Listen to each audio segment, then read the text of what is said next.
வணக்கம் திரு ரங்கராஜ் பாண்டே. இப்போ ஆளுநர் திரு வித்யாசாகர் ராவ் திரு எடப்பாடி பழனிசாமியை சந்திப்பதற்காக நேரம் ஒதுக்கி இருக்கிறார். நேற்று திரு எடப்பாடி பழனிசாமி ஆளுநரை மீண்டும் சந்தித்து ஆட்சி அமைக்க உரிமை கோரியிருக்கக்கூடிய நிலையில இன்று காலை ஆளுநர் இந்த சந்திப்பிற்கு நேரம் ஒதுக்கி இருக்கிறார். இந்த சந்திப்பு எப்படிப்பட்ட ஒரு முக்கியத்துவம் வாய்ந்த சந்திப்பாக கருதப்படுகிறது? திரு எடப்பாடி பழனிசாமி அணியினரை பொறுத்த வரைக்கும் ரொம்ப முக்கியமான சந்திப்பு அப்படின்னு சொல்லணும். ஹேமா, முதல் முறையா நீங்க இப்ப நேரலை காட்சியில பார்க்கிறீங்க.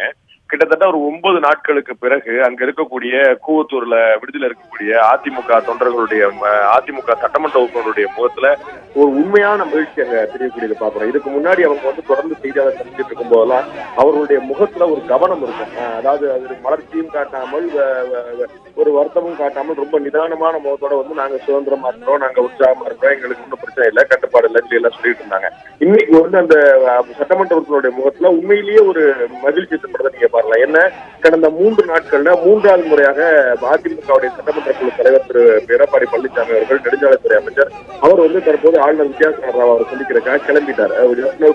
நேரில் கர்நாடகா பார்த்தோம். இப்ப நேரடியாக அடுத்த ஒரு மணி நேரத்துல 11-12 அவர் ஆளுநர் மாளிகைக்கு ஆளுநர் சந்தித்தார். இது 3வது முறையாக நடக்கக்கூடிய சந்திப்பு அப்படிங்கிறது கவனத்துக்குரியது.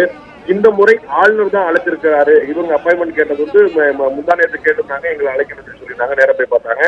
நேற்று நினைவுகள் கடிதம் கொடுத்து திரும்ப போய் பார்த்தாங்க. 2 தரப்புமே நேற்று சந்திக்கப்பட்டது. அப்புறம் இன்னைக்கு இவங்க தான் அழைச்சிருக்காங்க குறிப்பிடத்தக்கது. பிளஸ் 5 பேர் பெயரை குறிப்பிட்டு நீங்க மட்டும் வாங்கன்னு ஆளுநர் சொல்லியிருக்காரு. அதையும் நம்ம அடுத்த கவனிக்க வேண்டியிருக்கு. அதாவது நீங்க உங்களுடைய தரப்புல இருந்து வாங்க, உங்களுடைய தரப்புல இருந்து வாங்கன்னு சொல்லாம சில சந்தேகங்களை எழுப்பி அதற்கான பதில்களை அவர்களிருந்து பெற்று அது மூலமா ஒரு தெளிவு கிடைப்பதற்காக திரு பழனிசாமி அவர்கள் உள்ளிட்ட 5 பேரை பெயரிட்டு இந்த 5 பேரும் நீங்க 12 மணிக்கு வாங்க அப்பாயின்மெண்ட் கொடுத்திருக்காங்க. இது 3வது முறையிலான சந்திப்பு அப்படிங்கும் போது அவர்களுக்கு ஒரு மிகப்பெரிய நம்பிக்கை எழுச்சி அந்த சட்டமன்ற உறுப்பினர் மத்தியில இருக்கிறதா நம்ம பார்க்க முடியுது.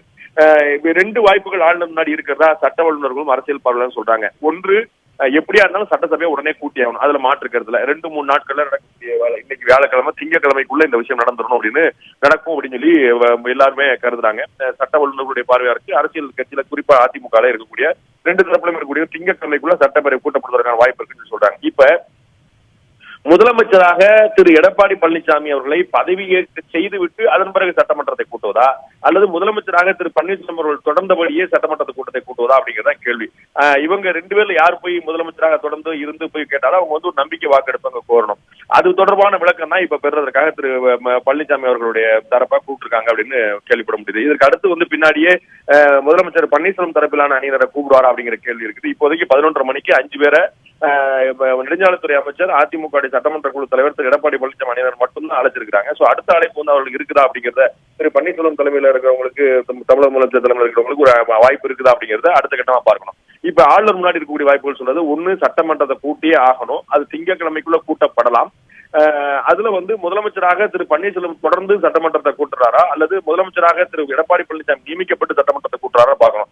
அரசியல் கட்சியினர் மத்தியிலும் அதிமுக இருக்கக்கூடிய ரொம்ப முக்கியமான சிலர், அந்த 2 அணியிலுமே இருக்கக்கூடிய ரொம்ப முக்கியமான சிலர்கிட்ட பேசும்போது திரு எடப்பாடி பழனிசாமி அவர்கள் தலைமையில சட்டமன்ற உறுப்பினர்கள் போய் அவர் முதலமைச்சராக இருந்து அங்க போய் ஒரு நம்பிக்கை வாக்கெடுப்பு கோரினாங்கன்னு, முதலமைச்சரா ஆயிட்டாரு, சோ இந்த அணி அப்படி நின்றோம், கட்சியில ஒரு நிலையான தன்மை வந்துருச்சு அப்படின்னு ஒரு முடிவுக்கு இந்த 124 எம்எல்ஏக்கள் தற்போது ஆதரவு இருக்கதா அவங்க சொல்றாங்க. சோ இதுல என்னமோ 5-6 பேர் போனா கூட ஒரு 117-118ங்கிற அந்த மேஜிக் நம்பரை எடப்பாடி பழனிசாமியினர் அவருடைய அணியினர் பெற்றுட முடியும் அப்படின்னு நம்புறாங்க.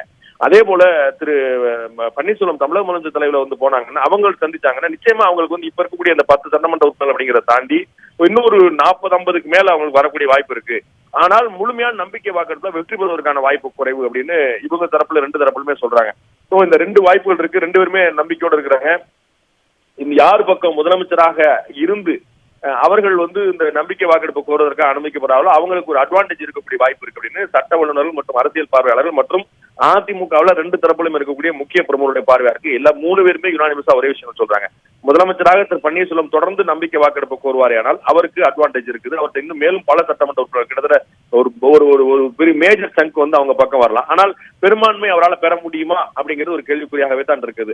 அதே போல திரு எடப்பாடி பழனிசாமி முதலமைச்சராக நியமிக்கப்பட்டு அதன் பிறகு போனாங்கன்னா அவங்களால பெரும்பான்மை நிரூபிக்கப்பட்ட வாய்ப்புகள் இருக்கு. ஏன்னா அந்த 124 வரையும் முழுமையா தங்களுடைய பார்வையிலேயே வச்சிட்டு இருக்கிறாங்க. அவங்க திரு தினகரன், துணை பூச்சல் அதிமுக தலைவர் தினகரன் உள்ளிட்டவர்கள் தங்களுடைய மேற்பார்வையிலேயே வச்சிட்டு இருக்காங்க போது இவங்க 124 சொல்லக்கூடிய அந்த நம்பர் அப்படியே கொண்டு போய் டெலிவரி பண்ணக்கூடிய வாய்ப்புகள் அதிகம் இருக்கிறது. ஏமா திரு ரங்கராஜ் பாண்டே, ஏற்கனவே நம்முடைய செய்தியாளர் ஆளுநர் மாளிகையிலிருந்து சொல்லும் பொழுது திரு எடப்பாடி பழனிசாமி அவர்களிடம் ஆளுநர் சில விளக்கங்களை கேட்கலாம், அந்த விளக்கத்திற்கு அவர் என்ன பதில் அளிக்கிறார் என்பதை பொறுத்து அடுத்த கட்டமாக ஆளுநர் தன்னுடைய முடிவை அறிவிக்கலாம் அப்படின்னு சொன்னாரு.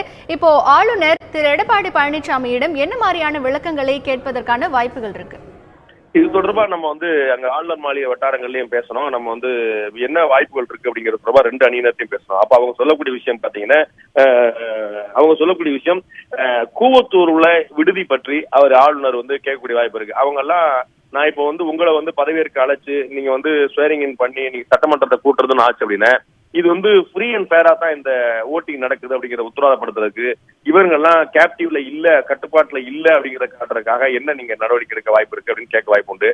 124 பேர்ல எவ்வளவு பேர் வெளியே இருக்கிறாங்க, எவ்வளவு பேர் உங்க கூடவே இருக்கிறாங்க, இதுல யாராவது மாறக்கூடிய வாய்ப்பு இருக்கா, திரும்பவும் ஒரு நம்பிக்கை வாக்கெடுப்பு, திரும்பவும் ஒரு ஆட்சி கவிழ்ப்புங்கிற மாதிரி இல்லாம ஒரு இன்டாக்டா மொத்தமா இருக்கிறதுக்கான வாய்ப்புகள் என்ன அப்படிங்கறத இன்னும் டீட்டெயிலா கொஞ்சம் கேட்டு அலசி தெரிஞ்சுக்கூடிய வாய்ப்பு இருக்கு. ஒருவேளை திரு பன்னீர்செல்வம் தலைமையிலே உங்கள்கிட்ட தான் 124 பேர் இருக்கிறாங்கல்ல, சோ திரு பன்னீர்செல்வம் தலைமையிலேயே இந்த சட்டமன்றத்தை கூட்டட்டும், ஆனா நீங்க அவருக்கு நம்பிக்கை இல்லைங்கிறத காட்டி அவருக்கு ஓட்டு மாத்தி போட்டுருங்க, அப்ப அவர் நம்பிக்கையை பெற முடியாம போயிடலாம். அதுக்கப்புறம் நீங்க உங்களுக்கு நான் சேரிங் பண்ணி வச்சிடறேன், அப்புறம் நீங்க 6 மாச காலம் உங்களுக்கு டைம் கிடைக்கும், ஒன்றும் நிதானமா நீங்க பண்ணலாம்ல அப்படிங்கிற மாதிரியான வாய்ப்புகள். ஏன்னா தன் முன்னால இருக்கக்கூடிய என்னென்ன வாய்ப்புகள் இருக்கிறது, இதுல இவங்களுக்கு என்ன உடன்பாடு இருக்குது, எப்படி பார்த்தாலும் ஆளுநர் தரப்புல எந்த சட்ட சிக்கலும் வராதபடி, அவருக்கு எந்த சட்ட நெருக்கடியும் வராதபடி, ஏன்னா நம்ம பார்த்திருக்கோம் இப்ப உத்தரகாண்ட்ல, அருணாச்சல் பிரதேசல இந்த மாதிரி பல இடங்கள்ல உச்சநீதிமன்றம் நேரடியாக தலையிட்டு கண்டித்து உச்சநீதிமன்றம் தலைமையிலேயே நம்பிக்கை வாக்கெடுப்பு நடத்தப்படுற அளவுக்கு ரொம்ப அதிரடியான நடவடிக்கைகள் நீதிமன்றம் தலையிட்டு எடுத்தது. சோ இப்ப ஆளுநர் ஒரு முடிவு எடுக்கிற வரைக்கும் தான் நீதிமன்றம் தலையிடாமல் இருக்கும், நீதிமன்றம் சூப்பர்வைஸ் பண்ணிட்டு இருக்கும், பார்த்துட்டு இருக்கும் அதிகாரப்பூர்வ மற்ற முறையில. ஆளுநருடைய முடிவு ஏதாவது எடுக்கப்பட்டா அதை டிஸ்பியூட் பண்ணி ரெண்டு தரப்புல யாராவது ஒருத்தர் போய் அப்பீல் பண்ணக்கூடிய வாய்ப்பு இருக்கு. அதனால ஆளுநர் எடுக்கக்கூடிய முடிவு சட்டப்படி எந்த சிக்கலும் ஏற்படுத்தாமல் இருக்கிற அளவுக்கு ரொம்ப கவனமா இருக்கும் அப்படின்னு எதிர்பார்க்கலாம். திரு ரங்கராஜ் பாண்டே, இப்போ திரு எடப்பாடி பழனிசாமியை உட்பட 5 பேருக்கு ஆளுநர் அழைப்பு விடுத்திருக்காரு இன்று சந்திப்பதற்காக. அடுத்ததாக முதலமைச்சர் திரு பன்னீர்செல்வம் தரப்பை அழைத்து பேசுவதற்கான வாய்ப்புகள் இருக்கிறதா? அதுதான் யோசிக்கணும். அந்த மூவ்ல நமக்கு இன்னும் ஒரு பெட்டரான நிலைமை நமக்கு இப்ப தெரிஞ்சிடும். இப்ப இவங்க அடுத்த தரப்பை அழைச்சாங்கன்னா ஆளுநர் இன்னமும் பரிசீலனையில தான் இருக்கிறாரு, இன்னொரு முடிவுக்கு வரல அப்படிங்கிற ஒரு எண்ணத்துக்கு வரலாம். நம்ம ஆளுநர் எடப்பாடி பழனிசாமி தரப்பினர் மட்டுமே அழைச்சிருந்தார் அப்படின்னா அவர் ஒரு முடிவுக்கு வந்திருக்கிற மாதிரி டுவர்ட்ஸ் சம்திங் இஸ் மூவிங், அவர் சில குறிப்பிட்ட முடிவுகளை நோக்கி நகர்றார் அப்படின்னு நம்ம புரிந்து கொள்ள முடியும். திரும்பவும் அந்த ரெண்டு தரப்புமே அவங்க கூப்பிட்டாங்க அப்படின்னு சொல்லி சொன்னா இன்னமும் அந்த முடிவெடுக்காத தன்மையில தான் இருக்குது, இன்னமும் அவங்க ஆலோசனை தான் பண்ணிட்டு இருக்காங்க, முடிவுக்கு வர வேண்டியிருக்கும். சோ அடுத்து அவர் யாரை அடுத்து அவங்க தமிழக முதலமைச்சர் திரு பன்னீர்செல்வம் தலைமையிலான அணியினர் கூப்பிடுறாங்களா அப்படிங்கிறத பொறுத்து அவர் ஒரு முடிவுக்கு வந்துட்டாரா இல்லாட்டி இன்னமும் சிந்தனையிலே தான் இருக்கிறாரா அப்படிங்கிறது தெரிய வந்துடும்.